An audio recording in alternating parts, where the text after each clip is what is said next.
तू एक काम कर ना, आपण साठवलेले पैसे आहेत ना ते घे सोबत, ते घेऊन जाऊ. अहो पण ते पैसे आपल्या बाळाच्या भविष्यासाठी आहेत. अगं स्वामींना दिलेलं वचन महत्वाचं. बाळाच्या भविष्याची काळजी स्वामी करते. मी जाऊन येतो तोपर्यंत तू यात्रेला जायची तयारी कर.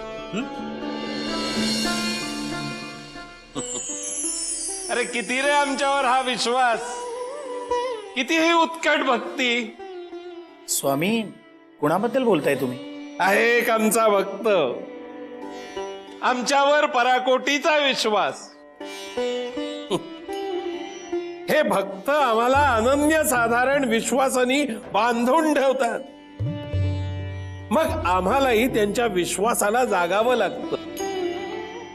हे भक्त संकटात सापडले, अडचणीत आले की त्यांच्या मदतीला धावून जावं लागतं, त्यांची काळजी घ्यावी लागते.